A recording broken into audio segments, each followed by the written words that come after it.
जीवन में अगर आप बहुत दुखी हैं तो दुखों का कारण क्या है और उस दुख से कैसे बच सकते हो। एक विशाल साहब नाम के बहुत अच्छे संत हुए, वे बहुत अच्छा लाइन लिखते हैं। जहाँ तक दुख देखो सब ही का मूल भोग, दुख से डरत नित भोग प्रिय ध्यावते। जहाँ तक जीवन में दुख है उन सबके पीछे भोग है। अब भोग का अर्थ क्या होता है इसको आपको समझना है। एक अर्थ तो ये भी है कि जो विषय वासना से जुड़ी हुई है, कामुकता, वो एक भोग का एक रूप है। इसके अलावा जीवन में बहुत कुछ और है जो सब भोग के अंतर्गत में आएगा।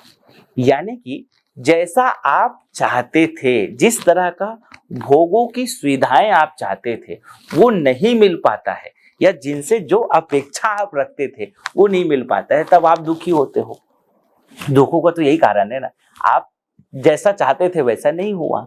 लेकिन उसके पीछे का अगर मूल कारण को अगर आप जाओगे तो कहीं ना कहीं वही चीजें आपको मिलेगी। तो अगर आपको दुखों से अगर मुक्त होना है ना, तो आपको थोड़ा सा अपनी चाहनाओं को समझना होगा।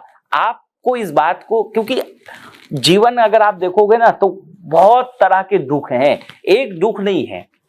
बिजनेसमैन का अलग दुख है, राजनीतिक व्यक्ति का अलग दुख है, पत्नी का अलग दुख है, पति का अलग दुख है, बेटा का अलग दुख है, बहू का अलग दुख है, सास का दुख अलग है, जॉब करने वालों का अलग दुख है, और जो किसान है उसका अलग दुख है।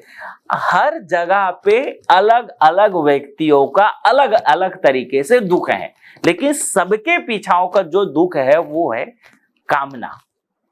हर एक व्यक्तियों को किसी न किसी से कामना है। दुनिया में सब कुछ तय है, प्रकृति ने सब कुछ तय करके रखा है।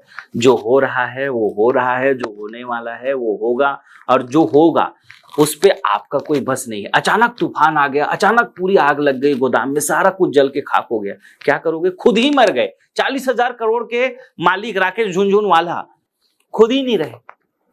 अब 40,000 करोड़ का इन्वेस्टमेंट किया हुआ है, उतना बड़ा नेटवर्क है। क्या काम धन उस पद का, जब मैं ही नहीं रहा तो मैं नाम का, पद का, इतना सारा इन्वेस्टमेंट का, इतना सारा चीजों का क्या। तो अगर आपको दुखों से पार होना है, दुखों से अगर आपको मुक्त होना है, तो आपको अधिक कामना को तो छोड़ना पड़ेगा। कामनाएं रखना जरूरी है। देखो, आपको इच्छाओं को रखना जरूरी है, वो जीवन में होनी चाहिए, क्योंकि अगर वो नहीं होगा, आप पूरी तरह संतोष में आ जाएंगे तब तो आप संत हो गए। लेकिन संतों को भी अपेक्षाएं रखनी चाहिए, संतों के पास भी अपेक्षाएं होती हैं, तभी वो लोग भी कुछ न कुछ मेहनत करते हैं। अच्छा आश्रम बनाने की अपेक्षा होती है, अच्छी गौशाला चलाने की अपेक्षा होती है, तभी वो मेहनत करते हैं। ये जरूरी है, अपेक्षाएं जरूरी है कि अपेक्षा होनी चाहिए, लेकिन उस अपेक्षा के बाद आने वाले फल पे संतोष होना चाहिए। कर्म करने की इच्छा होनी चाहिए, कर्म के बाद जो फल मिले उस पे संतोष रखना चाहिए। किसी भी स्थिति में जरूरी नहीं है कि आप जो कंपनी चला रहे हो वो सक्सेस हो, जरूरी नहीं है जिस जगह आप जॉब कर रहे हो वहां बहुत लंबे समय तक आप टिको, जरूरी नहीं है जैसा आप बहू चाहते थे वैसा मिले, जरूरी नहीं है जहां पे आप टिकट मांग रहे थे वहां पे मिले, जरूरी नहीं है जिस तरह से आप घर बनाना चाह रहे थे वैसा बने, जरूरी ऐसा नहीं है कि आप जिस तरह का देखना चाह रहे थे अपने समाज को वैसा समाज दिखे, जरूरी नहीं है कि जिस तरह से आप रोड चाहते थे वैसा रोड बने, जरूरी नहीं है था कि जरूरी कोई जिस तरह के आप लड़की शादी करना चाह रहे थे वो वैसा को वैसा मिले, कोई जरूरी नहीं है। जो कुछ भी हो रहा है उस पे बहुत कुछ आपका बस नहीं है।